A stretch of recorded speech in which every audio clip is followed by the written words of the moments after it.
Hello everyone. Last video में मैंने आपको एक क्वेश्चन दिया था करने के लिए और इसका जो करेक्ट आंसर था वो 18 था। तो देखिए इसको हम कैसे सॉल्व करेंगे, इसमें से 18 ट्रायंगल्स कैसे काउंट किए जाएंगे। यहाँ पर जो शेप दी है ना, इसको आप ब्रेक कर दो तीन भागों में। देखो एक हिस्सा तो मैंने इसको ऐसे ब्रेक किया, ये वाला हिस्सा, और इस तरह से ऐसे, ठीक है। और दूसरा हिस्सा यहाँ से ब्रेक करिए, ये जो साइड वाला पार्ट निकल रहा है ये इस तरीके से और ऐसे, ठीक। और एक तीसरा हिस्सा है हमारे पास ये वाला, इस टाइप से, इसको हम ब्रेक करेंगे ऐसे। अब देखो इन तीनों में ना अलग-अलग काउंट करो, तो देखो ये वाली जो बीच में शेप दे रखी है, इसमें मैंने आपको गिनना सिखाया था कि इसमें टोटल कितने होते हैं, 5।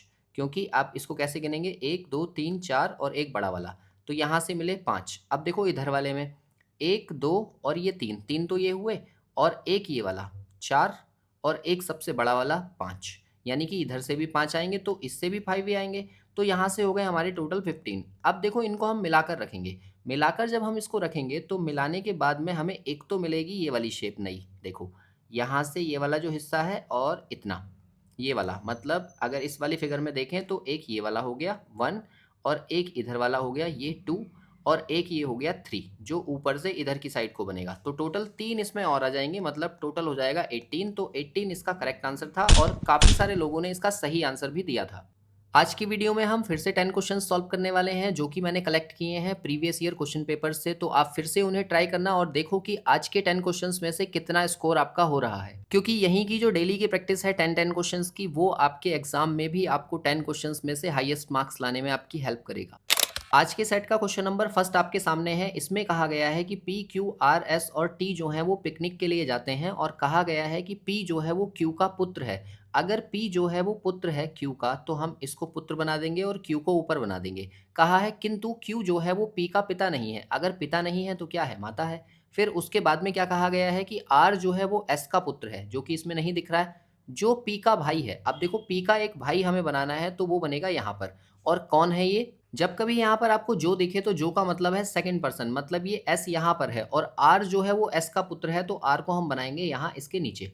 और इस तरह से हमारा डायग्राम आधा कंप्लीट हो गया। आगे कहा गया है कि टी जो है वो एस की पत्नी है। अगर यहाँ पत्नी है तो इसको मैंने वाइफ बना दिया और ये टी होगी।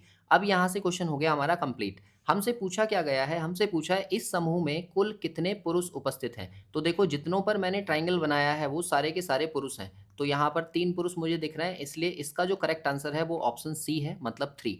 यहाँ पर मैं सबसे ज़्यादा मिस्टेक होने वाले पॉइंट आपको बताता हूँ। मिस्टेक होती है इस वाले पॉइंट में। ये जो वर्ड लिखा है ना, जो लिखा हो या जो कि लिखा हो, तो इसका मतलब होता है यहाँ पर सेकंड पर्सन, जो कि यहाँ पर है ना।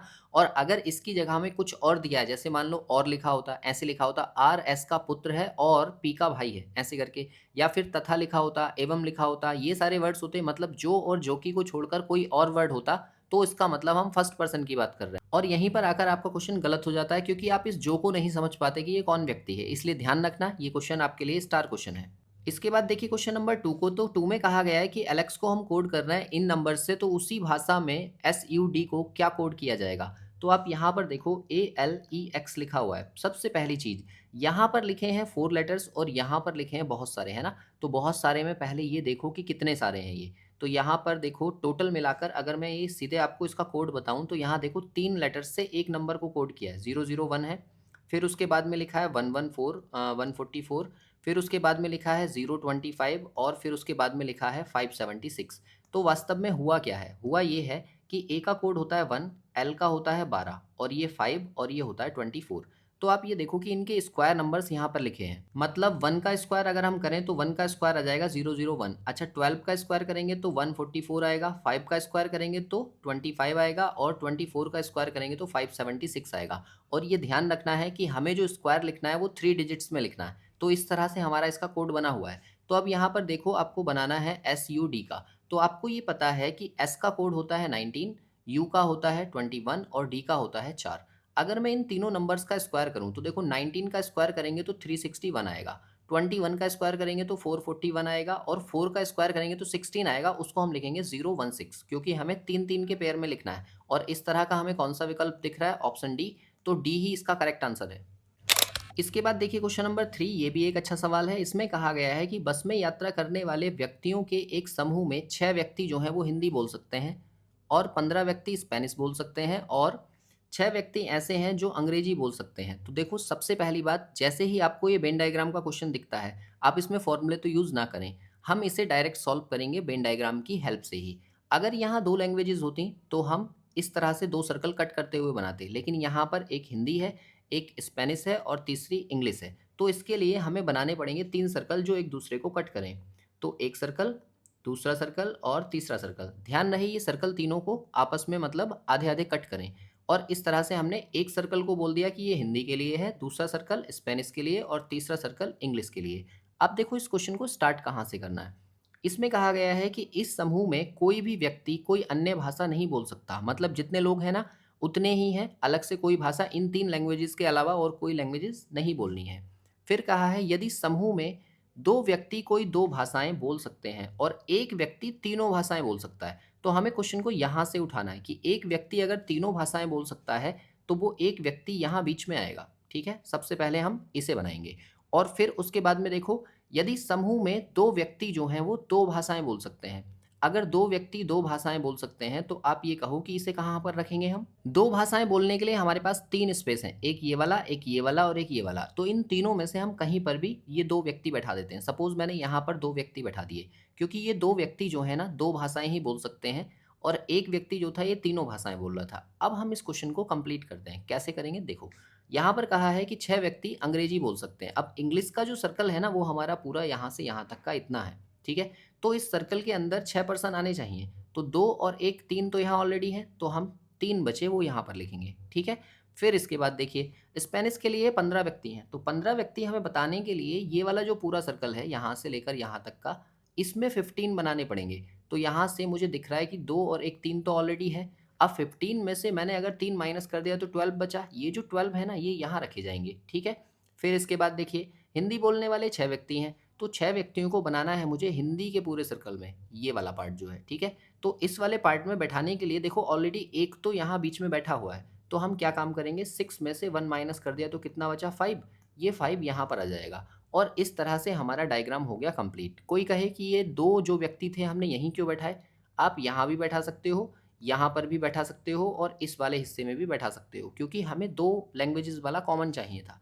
अब यहाँ से हमसे पूछा है तो समूह में कितने व्यक्ति हैं? तो टोटल काउंट करने के लिए अब हम इन सबको ऐड करेंगे। तो ऐड करने का क्या तरीका है? देखो 12, 13, 14, 15, ये तो 15 हो गए, 15 और 5 20 और 3 23 यानी कि 23। मतलब इस क्वेश्चन का जो करेक्ट आंसर है वो बी ऑप्शन है यानी कि 23। तो आप 23 मार्क करेंगे। और इस तरह का वेन डायग्राम का क्वेश्चन जब भी आपको दिखे तो आप उसे रिवर्स में सॉल्व करो। मतलब यहाँ से हम स्टार्ट करेंगे कि तीनों भाषाओं को बोलने वाला व्यक्ति कौन सा है। मतलब एक बार फिर से समझो, ये सर्कल्स जब तीनों आपस में कट करेंगे तो हमें कहाँ से स्टार्ट करना है? नंबर फर्स्ट यहाँ से, ठीक है? फिर 2 3 4 ये वाले प्लेस भरने हैं, फिर 5 6 और 7। इसी पैटर्न को आप फॉलो करेंगे इन सर्कल्स में वैल्यूज़ लिखने में और उसी के बेस पर आपका आंसर आएगा जल्दी से जल्दी। इसके बाद देखिए क्वेश्चन नंबर 4 को, तो उसमें कहा है कि हवाई जहाज का संबंध अगर परिवहन से है तो समाचार पत्र का संबंध किससे है? तो प्रकाशन से है, क्योंकि समाचार पत्र जो है वो न्यूज़ छापता है ना? और हवाई जहाज क्या करता है? वो परिवहन का काम करता है। इसलिए इसका जो करेक्ट आंसर था वो डी ऑप्शन था। इसके बाद देखिए क्वेश्चन नंबर 5 को, तो क्वेश्चन नंबर 5 में आपसे ना वर्ड्स दिए हैं इंग्लिश के। व्हेन दिया है उसका मतलब है क्रॉस यानी कि इनटू, यू का मतलब है डिवाइड, कम का मतलब है माइनस और विल का मतलब है प्लस। तो आपको नीचे एक इक्वेशन दे रखी है या एक्सप्रेशन दे रखा है, जो भी आप इसको कहें, इसको आपको सॉल्व करना है और बताना है कि इसका आंसर क्या आएगा। तो देखो 8 लिखा है, व्हेन, व्हेन का मतलब है इनटू, तो इनटू 12। फिर लिखा है विल, तो विल का मतलब हमने देखा यहाँ पर क्या है प्लस, तो यहाँ पर हमने कर दिया प्लस 16। फिर लिखा है यू, यू का मतलब है डिवाइड, तो डिवाइड 2। और फिर लिखा है कम, कम का मतलब है माइनस, तो माइनस 10। अब यहाँ से जो हमारी मैथमेटिकल इक्वेशन बनकर आई है या एक्सप्रेशन बनकर आया है, इसे हम सॉल्व करेंगे बोर्ड मास के रूल से। तो बोर्ड मास का रूल ये कहता है कि मल्टीप्लिकेशन और डिवीज़न एक साथ कर लो। तो यहाँ से अगर मैं मल्टीप्लाई करूँ तो 12 अट्ठे 96, 96 तो ये आ गए और प्लस डिवीज़न भी करो, इससे इसको डिवाइड करेंगे तो 8 आ जाएगा और माइनस 10। अब आपको यहाँ पर पता है कि यहाँ से मुझे -2 बनेगा और -2 इसमें से मैंने माइनस कर दिया तो कितना बचा 94। मतलब ए ऑप्शन जो है ना वो इस क्वेश्चन का करेक्ट आंसर है। ये ध्यान रहे आपको वी बोर्ड मास रूल जरूर से आना चाहिए, ठीक है? क्योंकि इस पर बेस्ड एक्सप्रेशन वाला क्वेश्चन जरूर से ज़रूर आपके पेपर में एक आता ही आता है, क्योंकि बोर्ड मास के रूल से अक्सर आपसे मिस्टेक होती है, या तो आप इसे ऐड कर दोगे गलती से या फिर कुछ भी मतलब हो सकती है मिस्टेक, और उसे गलत नहीं करना है क्योंकि ये सिंपल सा क्वेश्चन होता है और आसानी से बोर्ड मास रूल से सॉल्व हो जाता है।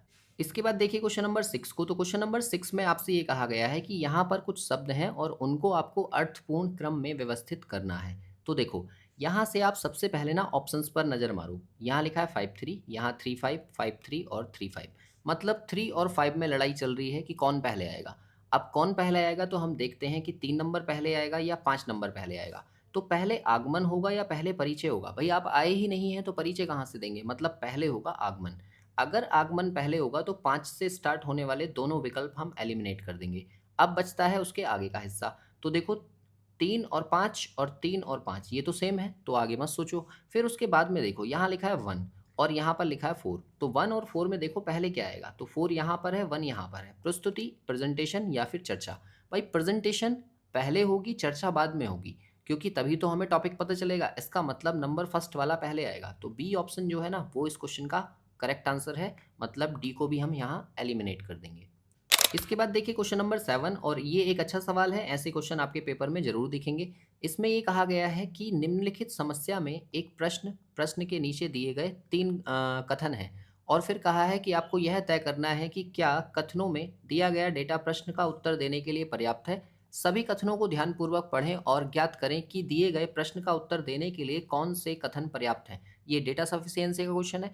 यहाँ पर आपसे कहा गया है कि चित्र में दर्शाया गया व्यक्ति जिनेश या जिग्नेश जो भी है, वो किस प्रकार संबंधित है। अब यहाँ से क्वेश्चन को देखिए, ये जिनेश लिखा है, यहाँ पर जिग्नेश है, तो जिग्नेश नाम होगा इसका। देखते हैं नंबर फर्स्ट से इसका आंसर आता है क्या। तो देखो, फर्स्ट में आपसे ये कहा गया है कि चित्र की ओर इशारा करते हुए जिग्नेश ने कहा। जिग्नेश क्या कह रहा है? मान लो सपोज जिग्नेश को हमने सबसे पहले बना लिया। फिर आगे कहा है वह मेरी माँ के इकलौते पोते। तो जिग्नेश की जो मदर है वो ये है, और इनका इकलौता पोता यानी कि जिग्नेश का बेटा होगा वो, ठीक है। और उसका क्या है? पोते का पिता है, यानी कि खुद जिग्नेश है। तो जिग्नेश का जिग्नेश से क्या संबंध होगा? वो स्वयं ही अपनी पिक्चर की बात कर रहा है, तो इसका मतलब मैं फर्स्ट से आंसर दे सकता हूँ, ठीक है। अब हम सेकंड की बात करते हैं कि सेकंड से आंसर हमारा आ सकता है क्या। तो सेकंड से हम कहेंगे कि जिग्नेश अपने माता पिता की इकलौती संतान है। अगर जिग्नेश अपनी माता पिता की इकलौती संतान है तो जिग्नेश ये हुआ, और ये इसके माता और ये इसके पिता, ठीक है। अब इसके बाद में ये जो व्यक्ति है, इशारे की बात हो रही है क्या? मतलब पिक्चर कहाँ है या कुछ नहीं, तो इसका मतलब सेकंड से तो मेरा आंसर नहीं आएगा। फिर हम देखेंगे कि क्या थर्ड से इसका आंसर आ सकता है, सिर्फ थर्ड से, है ना। तो इसमें कहा है कि चित्र की ओर इशारा करते हुए जिग्नेश ने कहा। फिर से जिग्नेश बोल रहा है, ठीक है। क्या कह रहा है? कि वह मेरे पिता का इकलौता दामाद है। वह मेरे पिता, इसके पिता का इकलौता, इकलौता मतलब इसकी जो सिस्टर है और उसका हस्बैंड, ठीक है। तो ये जो है, ये कौन है? ये दामाद है, ठीक। पिता का इकलौता दामाद यानी कि एक ही है, ये हुआ। अब यहाँ से देखो कि आपका आंसर आ सकता है क्या। इस व्यक्ति का जिग्नेश से क्या संबंध है? तो आप कहेंगे कि हाँ, इससे भी हम अपना आंसर दे सकते हैं, क्योंकि बता सकते हैं ये सिस्टर है और सिस्टर का जो हस्बैंड होता है वो क्या लगता है, ये हमें पता है। तो इस तरह से हम इसका आंसर तीसरे वाले से भी दे सकते हैं और इसका आंसर पहले वाले से भी दे सकते हैं। मतलब दो हमारे लिए सही होंगे। तो अब आप विकल्प चेक करो। केवल पर्याप्त है फर्स्ट। देखो, अगर हम फर्स्ट से आंसर दे पा रहे हैं तो थर्ड से भी तो दे पा रहे हैं, इसका मतलब ये वाला तो नहीं है। क्या केवल सेकंड पर्याप्त है? तो सेकंड तो है ही नहीं, इसका मतलब ये भी हट गया। अब इसमें कहा है सेकंड और थर्ड पर्याप्त है, तो सेकंड और थर्ड, सेकंड तो हमने पहले ही एलिमिनेट कर दिया, तो ये भी गया। तो इसका आंसर क्या हो जाएगा? इनमें से कोई नहीं। तो कई बार जो है ना, हम जल्दबाजी में अपना आंसर देते हैं और जैसे ही हमारा फर्स्ट वाला आया तो हम सोचेंगे फर्स्ट ही आंसर है, मतलब बी विकल्प सही कर देंगे, लेकिन नहीं, क्योंकि हमारा आंसर थर्ड वाले से भी आ जाएगा। इसलिए जो इसका करेक्ट आंसर है वो सी ऑप्शन है। इसके बाद देखिए क्वेश्चन नंबर 8 को। तो क्वेश्चन नंबर 8 में आपको एक सीरीज दे रखी है और आपको बताना है कि इस सीरीज में अगला नंबर क्या आएगा। तो देखो यहाँ पर क्या पैटर्न बन रहा है। यहाँ पर 0 है, 4 है, 18 है, यहाँ 48 है, ये क्वेश्चन मार्क है, और यहाँ 180 है। तो अगर मैं सबसे पहले इन दोनों का डिफरेंस लूँ तो 4 है, फिर इन दोनों का डिफरेंस लूँ तो 14 दिख रहा है। इससे आगे इन दोनों का डिफरेंस लेंगे तो यहाँ पर 30 आ रहा है। फिर इससे आगे मैंने फिर से डिफरेंस लेना है और फिर से डिफरेंस लेना है, अभी नहीं पता क्या आएगा। तो देखो, फिर इसके बाद मैंने इसको डिफरेंस किया तो यहाँ से कितना आ रहा है? 10।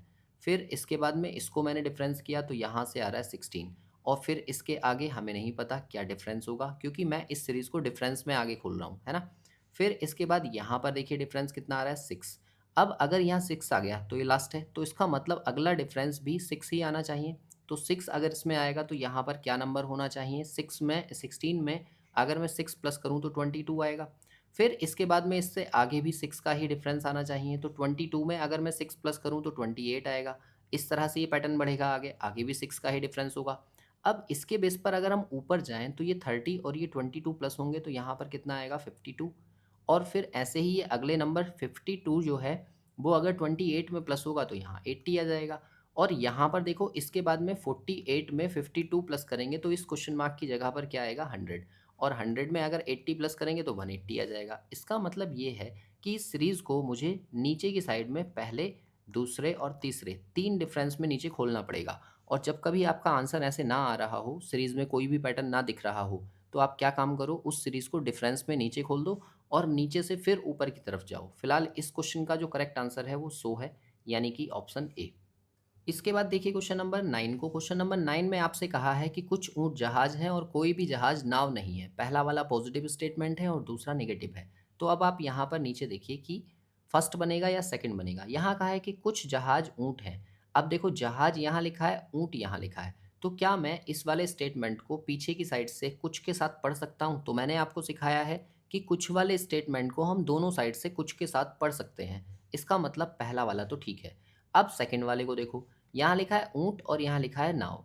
अब देखो ऊँट ऊपर वाले में है और नाव नीचे वाले में है, तो मुझे इन दोनों को ऐड करना पड़ेगा और ऐड करने के लिए मुझे यहाँ पर कुछ कॉमन भी चाहिए। तो देखो जहाज यहाँ पर कॉमन भी दिख रहा है और ये दोनों आपस में कट भी जाएंगे। अब जैसे ही ये कटेंगे तो देखो ये बन गया हमारा स्पेशल केस। कौन सा वाला? जब टर्म्स कटने के बाद में पॉजिटिव स्टेटमेंट का सम वाला हिस्सा बनता है तो सिर्फ एक ही बनेगा जो पॉजिटिव से नेगेटिव सम के साथ में बनेगा, यानी कि सम नॉट का केस। तो ऊँट से नाव की तरफ अगर सम नॉट बना है तो वो सही होगा। मतलब यहाँ देखो कुछ लिखा है, यहाँ नहीं लिखा है, इसका मतलब ये भी सही होगा। तो इस क्वेश्चन का जो करेक्ट आंसर है वो है कि पहला और दूसरा दोनों अनुसरण करते हैं, मतलब दोनों सही हैं। अब आप इसे ट्राई करके देखो कि वेन डायग्राम की हेल्प से आप इसे सही कर पा रहे हो या नहीं कर पा रहे हो। फिर अगर ये मेथड सीखना है तो डिस्क्रिप्शन चेक कर लेना, वहाँ पर इसका बहुत सारे वीडियोज़ मैंने अपलोड किए हुए हैं। और फाइनली क्वेश्चन नंबर 10 जो कि आपका क्या है होमवर्क। जल्दी से मुझे कमेंट करके बताओ कि इस वाले क्वेश्चन का करेक्ट आंसर क्या है। ये भी एक मिसिंग नंबर से लिया गया है और इस तरह के क्वेश्चंस डेफिनेटली आपके पेपर में आते ही आते हैं। बाकी मुझे बताओ कि किन किन टॉपिक्स में आपको ज़्यादा डाउट्स रहते हैं ताकि आने वाले वीडियोस में मैं उन्हीं टॉपिक्स के क्वेश्चंस को ऐड कर सकूं। मिलते हैं नेक्स्ट वीडियो में आगे के क्वेश्चंस के साथ।